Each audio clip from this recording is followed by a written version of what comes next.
Okay, welcome to the podcast. I am hanging out with Brian Thiessen, mayoral candidate for Calgary, and among other things, a father of 2 kids. Yes. A practicing lawyer. Yes. I was stalking you online. You are a busy guy. So I'm going to start with just the question of why do you want to be mayor?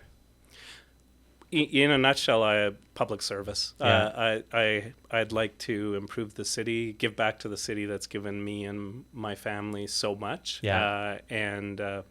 I suspect, like most people who run for mayor, I see some ways that we could improve things. I've reached an age and stage in life where I think I could give back. And so I'd like to engage in public service and explore my vision for Calgary. Nice. And I mean, it's the obvious question to start with, but, you know, and we were talking about this before we started recording. It's one of those jobs where there's no real obvious upside in terms of it's a lot of work, and you just see politicians these days on all 3 levels. They're really getting, beaten up. So you're walking into this potential job kind of eyes wide open. You've seen what I've seen in the political world, but you're still motivated to help. Yeah, not to get philosophical, but I kind of go back to a book I read in undergrad, Viktor Frankl's Man's Search for Meaning. Yeah. And it had a powerful effect on me. And one of the premises and for those who don't know the story, most do. Yeah. He was a psychologist and ended up in Auschwitz and counseled people in Auschwitz and made observations about who survived. Mm-hmm. And his observation was those, that, and I'm not gonna get it as well as Viktor Frankl, but those who pursued happiness, struggled, those who had meaning in their life made it through. Yeah. And so he published his book, Man's Search for Meaning, and the premise of his philosophy is that you should be searching for your meaning in life, not for the satisfaction of temporary joy. Yeah. And so, and we can talk about it. I went through some recent experiences and just kind of went back to what's my meaning, what's my purpose. And so if you start there, then the decision makes more sense. Yeah. There was a very easy glide path. I was managing partner of my law firm. You could kind of see the next 10 to 15 years as they unfold. And not that the job is easy, but I was there. Yeah. And but if you think of it from what's your purpose? How can you help? How do you give back to society? Find the meaning in your life. Right. It makes more sense. Yeah. No, absolutely. And that is, I would say if I had a top 5 list, that's number 1 as far as most important books to read. Really, I would say, yeah. And it's like it's an easy read. Yeah. It's not a huge volume, but it sticks with you. Yeah. And it starts to impact how you look at decisions in your life. Yeah, there's so many just quotes that resonate from that book. The one that I always think about is, am I worthy of my suffering? So when you think about all the stuff that you've had to deal with to get to where you are, and if you're still going to be, angry and vengeful and all that stuff, then you really went through all of that for no reason whatsoever. Yeah. There's so many takeaways from that book. Yeah, it's a fascinating, right? Like honoring your sacrifice is what he's talking about, and you think about it, like we all make those decisions, in our lives, right? Yeah. You go through these amazing struggles, whether it's relationships or your career, the things that you've sacrificed for your career, and you think, well, like if I'm going to make those sacrifices, what gives it purpose for me? And it's different for every person. For me, I wrote an essay when I applied for U of C Law School 30 years ago, and it was one of the only law schools that required you to write about why you wanted to go to law school. Right. And mine was all about public service. It was all about how do I give back. I wanted to learn about the legislative process and be able to draft laws and impact society in a positive way. And so I kind of went back to that basic and thought about, this is why you got into it. Yeah. Here you are. successfully managing a national law firm, in legal circles, a success, but are you pursuing your purpose? Yeah. I like that. So when you think back to when you were in university, you're a student and you had that idea to give back then, where did that come from? Is that something that you saw growing up from your parents, or where did that understanding at a young age come where you knew being of service to people was important? Yeah, I refer to myself as Thiessen is a Mennonite name, and I refer to myself as a Mennonite. I was culturally raised as in the Mennonite church, and so service is a big part of that. And even though spiritually I'm in a different place, you learn a lot of things from that culture. One of which, so my father was a lifelong civil servant, managed the St. Mary River District and then ADM of Environment, so worked with Lougheed and Klein. And Klein was one of his ministers of environment. And so a lifelong civil servant. Yeah. And so it was a honored profession in my house. Right. But also the other thing about Mennonites that's really fascinating is their perception of leadership. Leaders are kind of picked from the community and kind of voluntold to lead. Yeah. And the moment they get kind of a head about them, a swelled head, then they're not leaders anymore. Right. Leadership is a servant role, not a. Right. So I think if you approach leadership, I love that. Idea of leadership and I've tried to use that when I build groups and lead teams.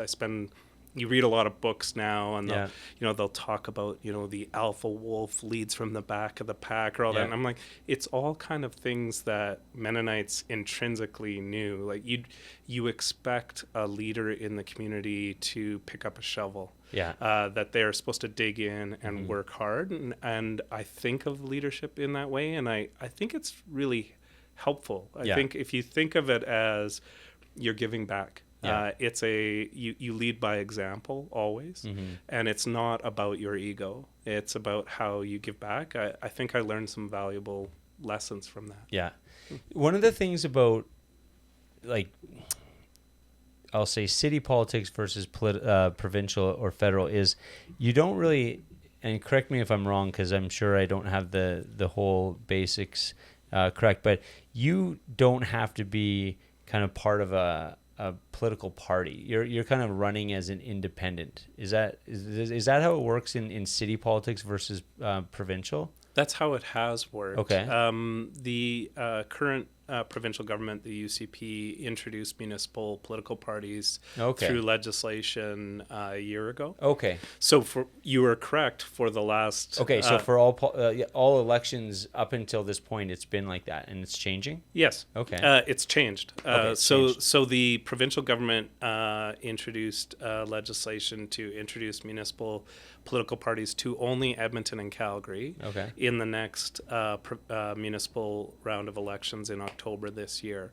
And nobody wanted it. Like, they polled, and 70% of Albertans said, we don't want political parties at the municipal level. But, myself and my friends sat down and looked at it. There were some noble reasons for doing it. It gave a lot of power to incumbents. It was almost impossible once you were mayor or councillor for people to displace them. So the provincial government, how they phrased it was, we're going to level the playing field so others can get involved because you can form as a party.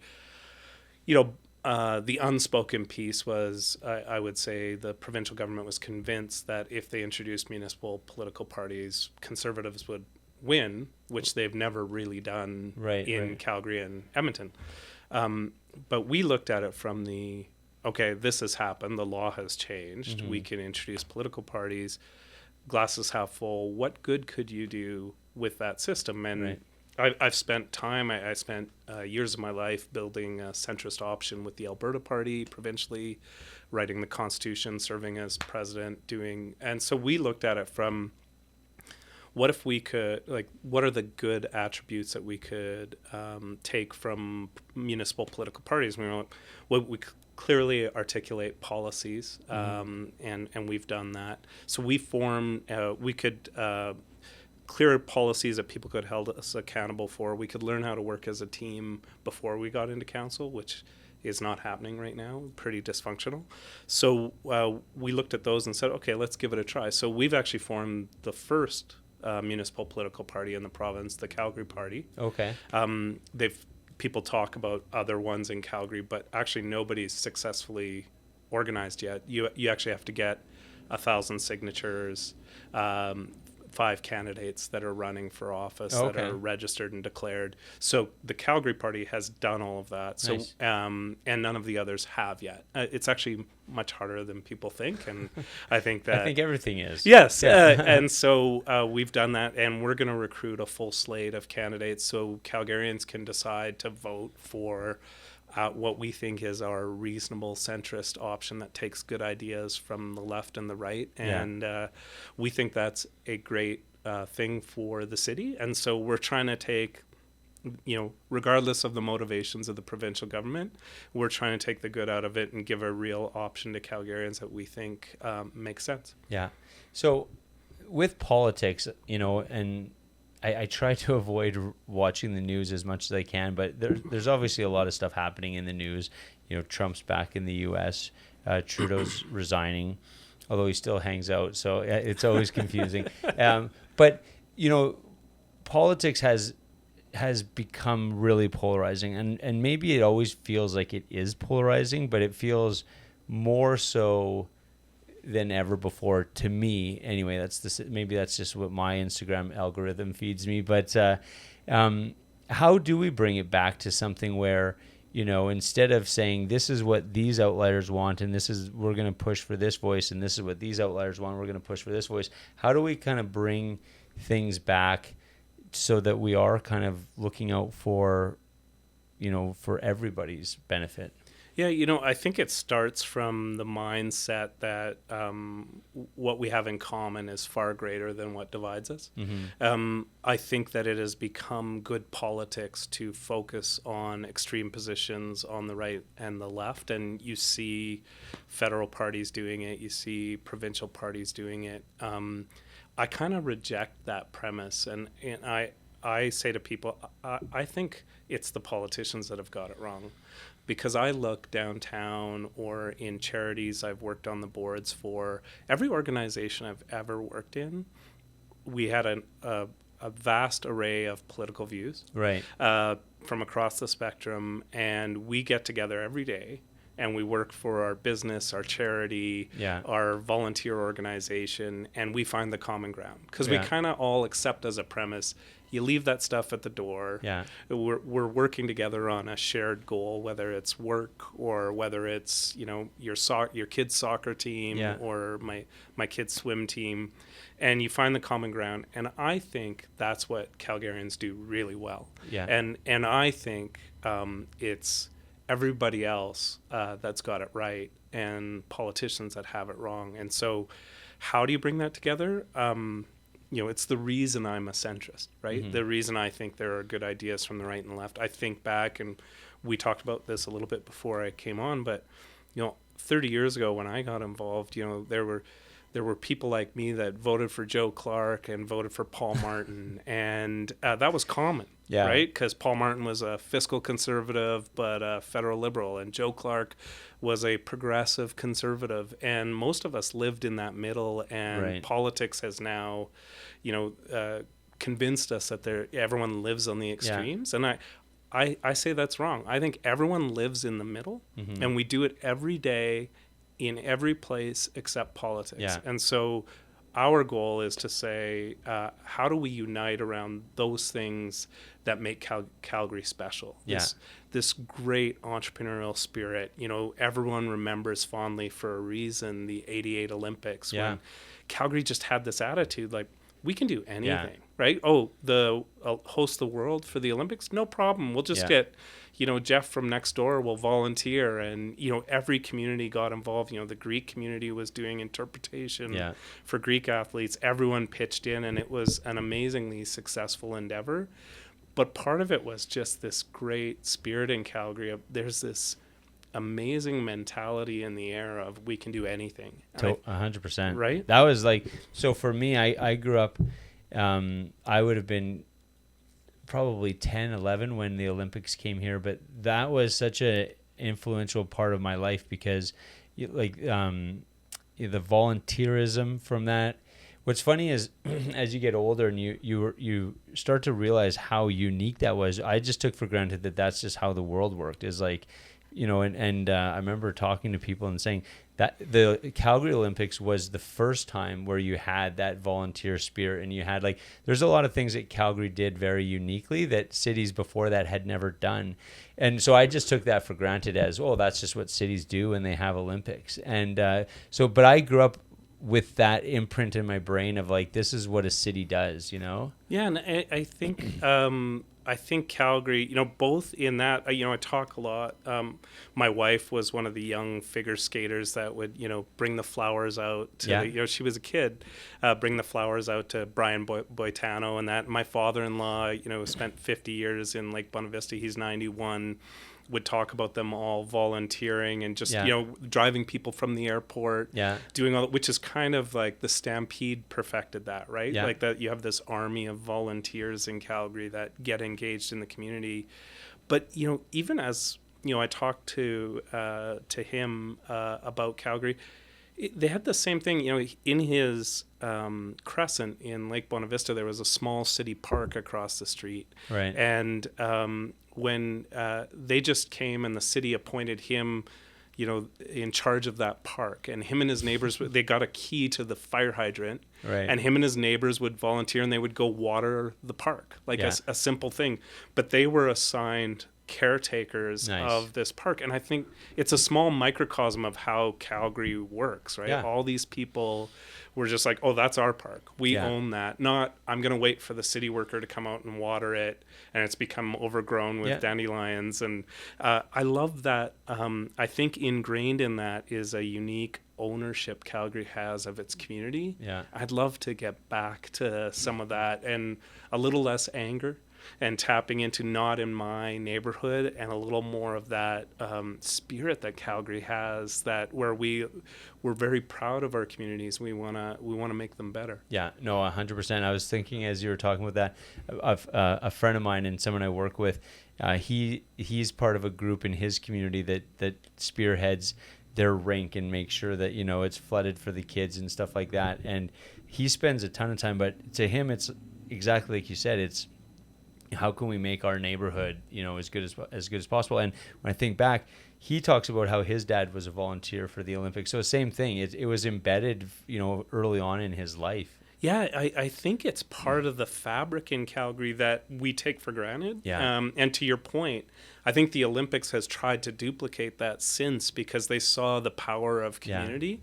I think it's something really special about Calgary. And like you said, it kind of fans out, right? That, you know, all these kids that saw their parents doing it are like, that's part of being a Calgarian. It's inspiring. It's, you know, part of why I became an entrepreneur was, you know, watching my dad be an entrepreneur, and so you're really influenced by those early memories, and so I think that was a really positive one for Calgary. Not that I don't think the Olympics are really a point of conversation anymore in terms of us bidding for the Olympics anytime soon. But what would your thought be if we were ever to be able to host Olympics again? Yeah, you know, I was really disappointed we missed that opportunity, and I spent some time working on that project. I like, obviously, there's a financial piece to it, and I'm not sure the International Olympic Committee has fully got their house in order. Maybe I'll leave that to others to figure out. But for a city like Calgary, and how you know, at the time, it was kind of like $5 of investment for every dollar that we put into it. So both from the how it would unite the city, right, and the legacy. You know, I attended the University of Calgary. Let's see, I started law school there in '94. And I was just astounded. Like, I went to get my membership for the gym, and I was like, this is the most incredible university gym I've ever seen in my life. Yeah. And they were like, oh, that's just for you guys. The actual elite athletes have their own gym, and then you go to play rec hockey, and you're like, I'm playing rec hockey in the Olympic Oval. I know, hey? Yeah. It was incredible. We kind of take for granted all of that legacy, and so the lost opportunity in that was all this legacy sport infrastructure, all these elite athletes coming to Calgary to train. So I'm sad that we missed that opportunity, and I think a lot of the communications around it, it just didn't get to where it needed to get for Calgarians. I think we would have embraced it.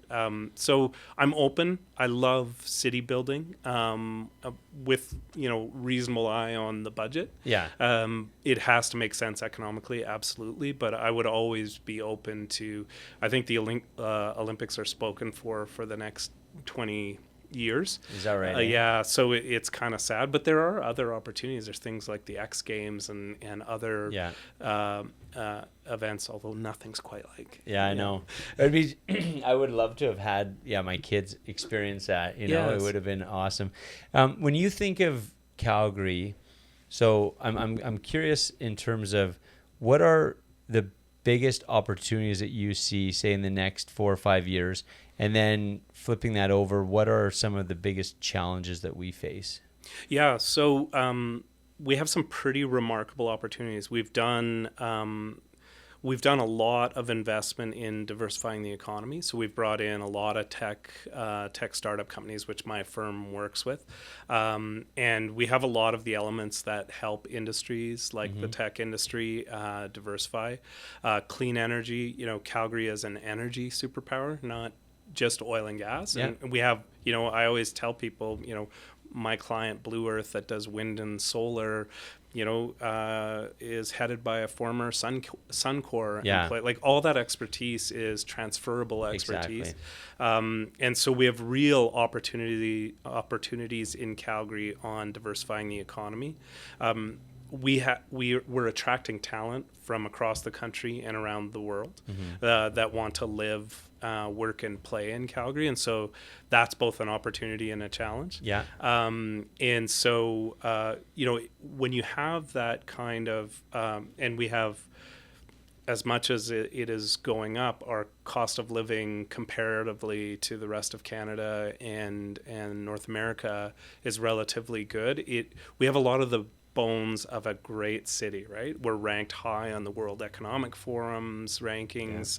The Economist always ranks us in top 5 livable cities. We have a natural playground with all these, the Rocky Mountains to the Bow River. I like to fly fish, so I think there's all these amazing natural attributes that Calgary has. But we have some challenges. I look at it. We're putting all of this effort into diversifying our economy, but I always refer people to, if you take the lessons from when Amazon was looking at Calgary, and everyone tried to sell Amazon on what I just talked about. Close to the mountains, we have a high vacancy rate in downtown Calgary. But what they asked, if you listen to what they asked about, and they debriefed on why we didn't get selected, it was, do you have a vibrant arts and cultural scene? Is it a great place to live? Is there a vibrant downtown? Right. Do you have access to transit? Yeah. And so, and public safety. So, the challenges for Calgary, and they're outlined as the priorities of the Calgary Party, are downtown public safety. So I'll outline them first, and then I'll go into them. Downtown public safety, transit, investment, critical infrastructure, and housing are kind of the 4 main focuses of challenges for Calgary. So not, talking about them in turn. Downtown public safety, the good news, we've done all the work. There's been a downtown safety table, got all the experts in Calgary. It's been studied extensively. They came out with 28 recommendations on what we need to do. The problem is that study by the city is sitting on a shelf. Right. And so I've met with mental health and addiction specialists. I've worked as former chair of the police commission. I've talked to Calgary Police, and here's what the police will tell you. You can't police your way out of that issue. And so it requires a comprehensive effort getting all that expertise together. So when I talk to them, I ask these groups, what are the first 3 things of that downtown safety table report that you would implement? And our plan is, let's get immediately to the implementation part of the strategy. Let's not study it again. So what are the first 3 things that you would knock off? And here's what they tell us. Number 1, housing. You have to get affordable housing built, and you have to get the unhoused in homes. It sounds simple, but a housing first strategy, it's hard because it requires an upfront investment.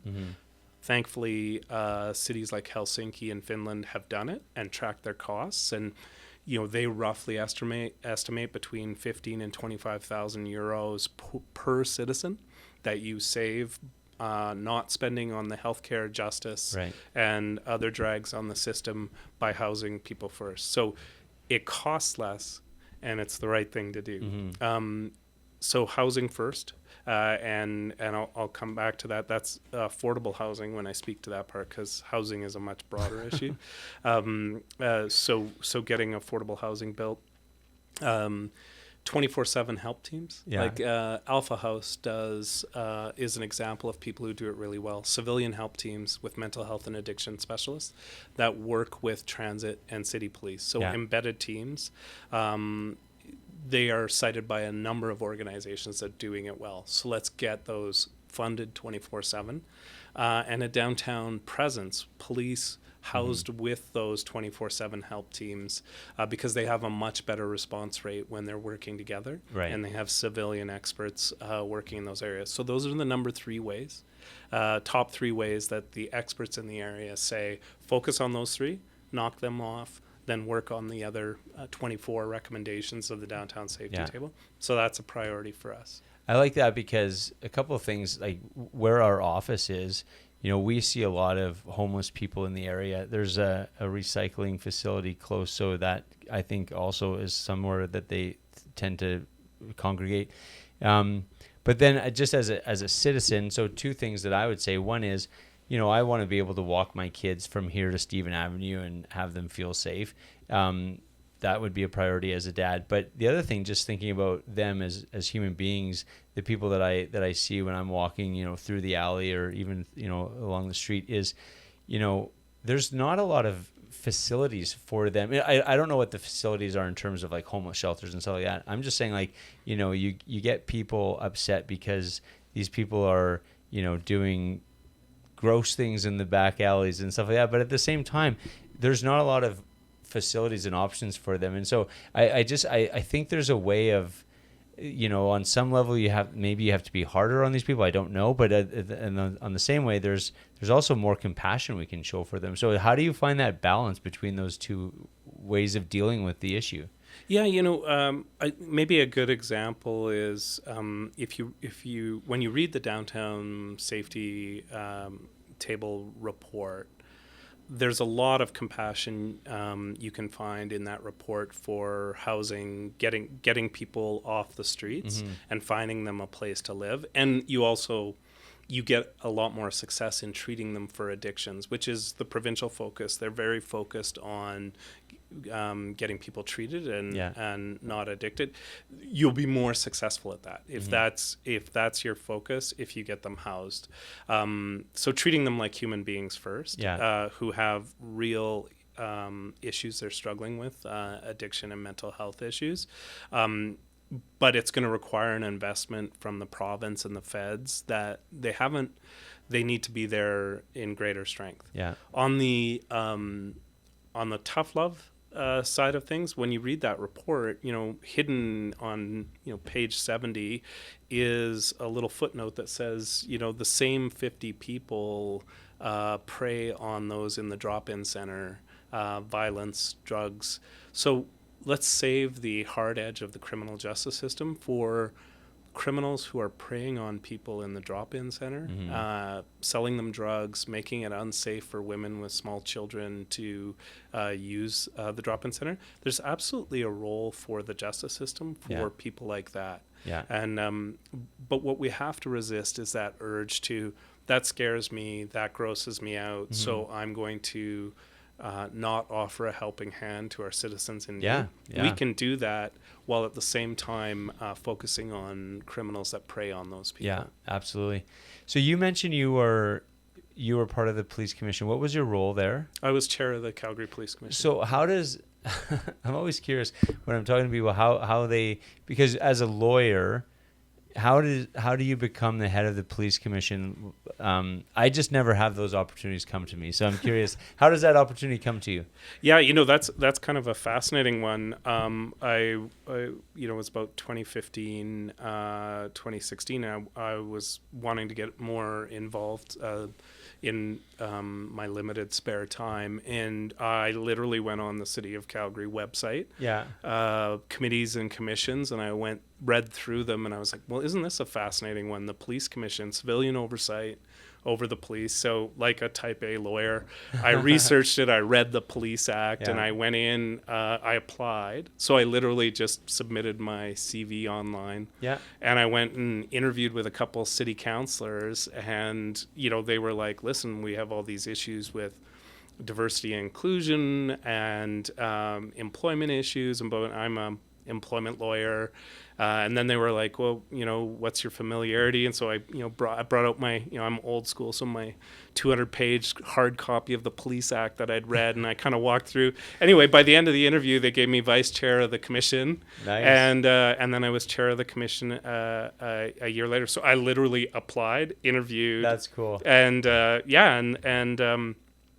will say, one of the most challenging and rewarding commissions I served on. It's an interesting, a lot of people don't spend a lot of time thinking about it, but the Calgary Police Commission is a civilian group of volunteers who answer both to the provincial justice minister and city council. Right. They're solely responsible for the hundreds of millions of police budget. So police present it. They hire and fire the police chief. Really? Oh, yeah. So yeah, and disciplinary proceedings if there's public complaints, and you hold public hearings. If the public has a concern about the police, they can show up at commission hearings and voice their concerns. And so that's how I got involved. It was extremely rewarding. It was also way more onerous than any board I'd ever served. I remember riding along with District 2 police at 3 a.m, and they were like, so how long has this been your job? And I'm like, this isn't my job. I have to go to work in 3 hours and practice law. And they were just blown away. But it's crazy. All good jobs are demanding, all good volunteer process. I learned a ton about policing. I learned a huge amount of respect for people who serve in that capacity and the challenges they face, and how, it was an interesting foreign employment lawyer that advises large companies and organizations on policy change to see how hard it is to actually achieve cultural change in an organization through policy. It made me better at what I do in my day job. It opened my eyes to what the challenges police see every day, and how we can make it better. I found it incredibly rewarding. That's awesome. So I'll pump your tires here for a second. In 2020, correct me if I'm wrong, you were named Citizen of the Year. Yes. So and was that a result of you being involved with the Police Commission, or how did that award come to you? Yeah, I was nominated for that award, I think, based on the 4 years I spent on the Police Commission and the work we did hiring a new police chief. So Mark Neufeld, the current police chief, was one of our decisions to hire, and then a lot of hard work we did with them on diversifying the police service and the commission itself, because we realized as we were doing it, I kind of looked on the wall of the police commission, and you look at all the police commissions, it was all white guys. Yeah. And so we were like, well, we better lead by example. So by the time I was done on the commission, we had our first Indigenous member of the police commission. We had a majority diverse women on the commission, because we needed to, if we were going to ask the service to engage better with women and the communities they served, we realized the commission needed to do the same thing. So, so that's why I was nominated and won, I guess, nice. the Citizen of the Year award. It was, I just posted recently to people just, there's the Calgary Awards that City Council hands out every year. They're out right now, and I encourage you, Google it. There's I think it's 17 awards for different areas that people work in the city, and I was pushing it to people to say, most people that do really neat things in the community that are really giving back, they're not motivated by the award, but totally, like at all. And nor was I. But I will say, when you kind of put in those hours and hard work, it gave you a bit of a lift. Like, it wasn't all for nothing. People, like, we made a difference, and people noticed. And so I encourage people, if you know someone like that in your community that's doing amazing work, check out the Calgary Awards and nominate them. I'll send you the link. Yeah, and because be awesome. You were talking about your friend that does the rinks too. We all know those people that are out there every day, not even thinking about stuff like this, and just to give them a little bit of a lift and say, hey, thanks for everything you do in the community. Yeah. Right. Well, and you think about it, because like, this is where I'm guilty, is I try to help out where I can, but I'm thinking about my own neighborhood going, man, it'd be nice to have a rink like right there, and we could do, and then I'm like, oh yeah, I'm not doing anything to make that happen. And then you see these people that are in their neighborhoods, why do they have a rink there? Because they push for it. Why do they keep getting, better facilities? Because they ask for it, they push for it, and then when they get the money, they get the funds, they're the ones out there doing the work too, So to acknowledge them is huge for sure. And we all have those people in our community. In my community, it was, one of my neighbors really wanted a basketball court beside the middle school, and fundraised with everyone in the neighborhood and organized everyone to get it built. And they did that with a playground beside the elementary school. And you're like, it's nice to, show some recognition to those people that just selflessly give so much and make their community better. Totally. Okay, so one more perspective I want to learn more about you is you as a practicing lawyer. I think what I'm trying to figure out is all the different areas that where you have a perspective that might help you in your role of mayor someday. So how, when you talk about being a lawyer, I guess, what is your role in that world, and how does that, I guess, in some way help you understand Calgary on a deeper level? Yeah, so I'm an employment and privacy lawyer by training, management, employment and privacy lawyer by training. So it helps me in a couple ways. I just served 4 years as managing partner of my firm, so that's managing 30 partners, 100-person law firm, which is very similar, I would say, to City Council. Nobody thinks you're their boss. Just like nobody thinks the mayor is their boss. And if you want people to do something, they are subject matter experts in their area. And if you want to, you have to convince them. And that requires collaboration. That requires an investment of time in your colleagues and recognizing their perspective. I think that's very good training for a 14-member city council where you only have one vote. Right. And honestly, all joking aside, I believe seriously that if you approach it that way of respecting your colleagues, getting to know them, I look back at Al Dewar and Dave Bronconnier, and people talked about them always winning their votes, and I've asked people why was that, and it's like, well, they went and sat down with their fellow councillors, they understood what their priorities were, and they came to a consensus. I'm a firm believer in that type of work. I know it's hard, particularly now, but I think if you do the work, you can make it happen. In my day practice, I kind of have a fascinating, so I help organizations with organizational change. I do a lot of work in workplace investigations, like critical incidents. So my specialty is being brought in by boards of directors of national sports organizations, of Fortune 500 companies, when something really has gone wrong. Right. So my friend teases me, yeah, you're the cleaner. Yeah. And in some ways that is my role, right? But if you think about it, when you come into an organization in crisis that's trying to figure out what's gone wrong, you always start with, what are your organizational values, right? And so what are your policies? What do you guys believe in? Where did it go wrong, and how do we fix it? Mm-hmm. So I actually, and I act as counsel to municipalities in Alberta. Yeah. Like, I literally get brought in by everything from companies to charities to municipalities in Alberta when things are at their worst. That's my practice. Yeah. So my clients say, like, when I tell them, their first reaction is, you're crazy. But their second reaction is, oh, thank God, because we need someone like you to kind of bring people together and get City Council working, rowing in the same direction. Yeah. So I think my day, the short version is, I think my practice and my management experience has prepared me uniquely for this role. Yeah. And I'm excited to offer that.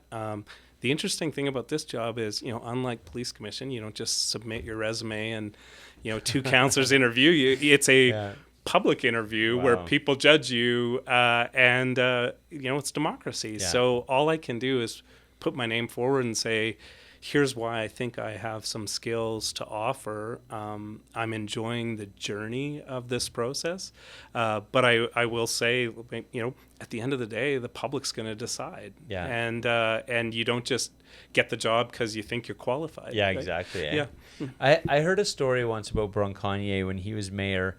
And I never met him as a person, so I don't know if this is true, but one of his skills was his ability to work with people on the council that maybe were, against him, but he would say, okay, here's what I'm working on. Can you please just give me a few days before you make fun of me in public?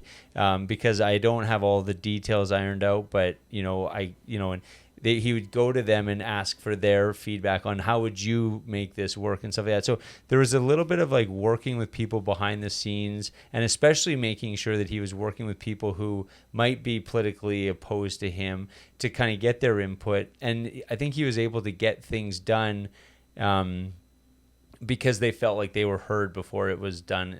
Did you ever get to meet him? Were you ever inspired by his way of doing things? Yeah, I did. I've met him and Al Dewar, and they both had a similar start with respect for your colleagues, mm-hmm. right? They sat down and spent a lot of time getting to know them and listening to their perspective.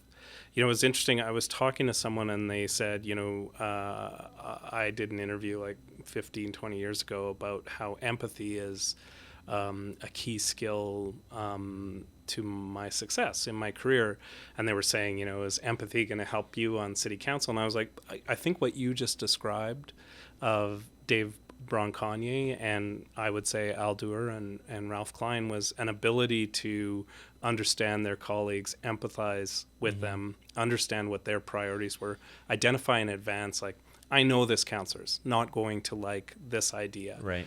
Why don't I sit down with them in advance, understand what their concerns are, see if I can soften it. Mm-hmm. I always think of, like, in my practice, I always say to young associates that practice on my team, don't think of opposing counsel as the enemy. Try to put yourself in their shoes. Mm-hmm. Think about what they need. So they've been retained by their client. What do they need to deliver? And think about if you're going for a scorched earth victory and you have to win on every ground, right. and you embarrass them in front of their client. Calgary's a small town. You mm-hmm. build a reputation. And over the years, I always say to them, if you find a typo or a mistake in opposing counsel's draft of something when they send it over, pick up the phone, tell them, hey, I think you missed this. Yeah. It's just an obvious mistake. Don't embarrass them. You'll develop a reputation in Calgary as someone who doesn't look to win at all costs. Doesn't dunk on someone when you've already won the battle. I think that is how previous mayors like Bronconnier were successful. I think it's important to sit down with councillors, understand what their priorities are, even and put yourself in their shoes and say, what's important to your ward? Why are they so against this policy? How do we tweak that policy?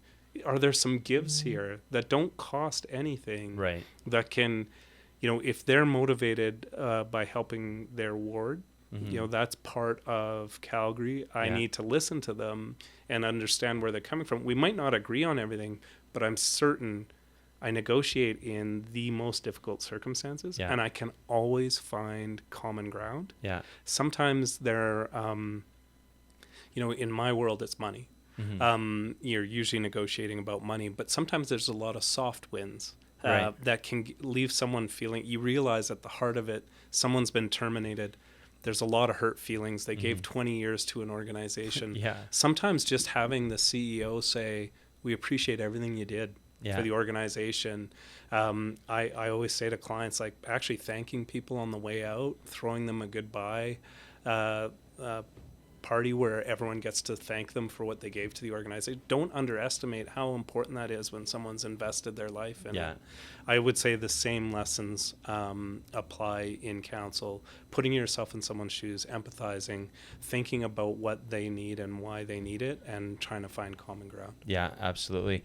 Okay, so you outside of what you do for a living, you're run to become the next mayor. I was looking at why you like Calgary so much, but you enjoy fly fishing. You mentioned that a couple of times. So what is? I'm not going to ask you for your specific favorite fishing hole, but where do you frequent when you fly fish? In Alberta, it's mainly on the Bow River. I'm going to get in trouble, but I will say the St. Mary, because I'm going to refer a bunch of people, and then if people flood down there, my fishing buddies will get mad. But the Old Man River is beautiful. You told me you fished it by Fernie. I'd say the St. Mary and the Elk River, BC and southern Alberta, some of the most beautiful fishing in the world. And just, you'll be sitting and have a sandwich by the stream and watch, an eagle come in and scoop your fish. It's pretty amazing. Do you find, okay, so here's one thing I found challenging about fly fishing is when I was a kid, it used to be like, we would call it a bobber. Right? But then when you become a fly fisherman, it becomes a strike indicator. Right.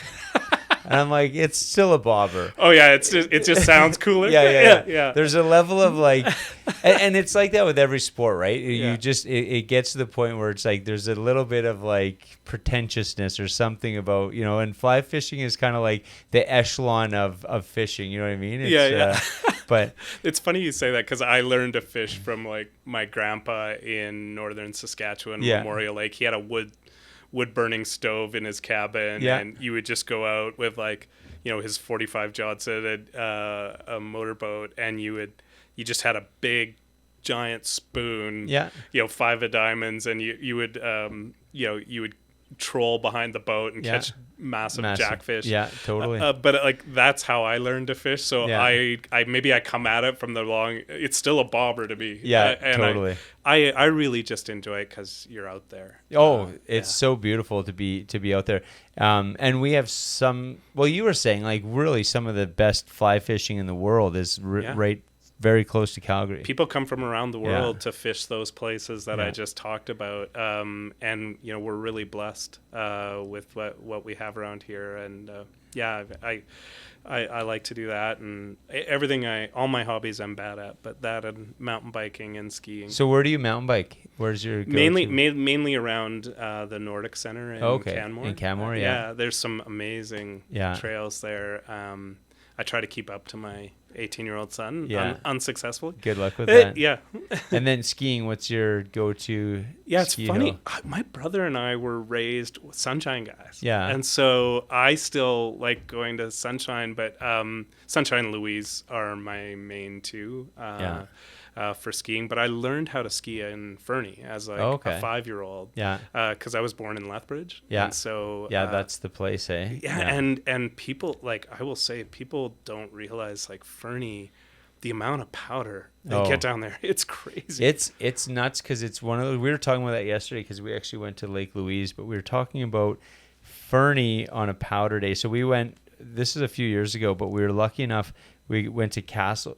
There was 3 days where it was basically the highway was shut down because they got so much snow. So when we were finally able to go, we went to Castle the first day. Then we went to Fernie the following day and had 2 amazingly epic days.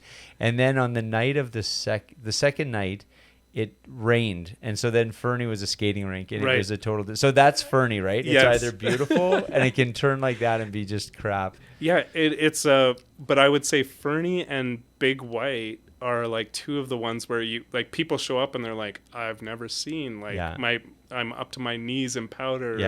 It's special, and that just again highlights how, as far as I'm concerned, how really incredible Calgary is, because as a city it's got a lot of infrastructure in place. I know I talked to a friend of mine who's a banker, and a couple years ago I mountain biked with him, and a few years ago he was a little bit scared because he saw the what there was for vacancies downtown, and a lot of people, he thought leaving Calgary.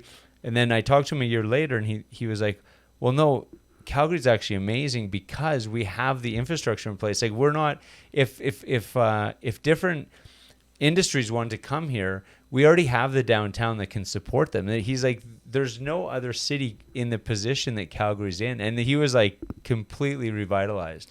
Yeah. And what kind of inspired me recently, like, you chat with, there's a lot of amazing builders in Calgary, but, there's a couple guys that have spent the last few years trying to look at the problem of revitalizing downtown and reinvest in it. And there's a gentleman named Trent Edwards at Brookfield and a gentleman named Hannes Kovac at Opus, and they literally took that Amazon experience and said, like, what do we have to reinvest? How do we diversify downtown? And they've actually obtained like city funding, so they're the guys behind converting some of the old, B space into residential and investing in the arts in downtown and kind of a comprehensive strategy at that. So the good news is there are really smart people that have actually invested the time in making what your friend talked about come true,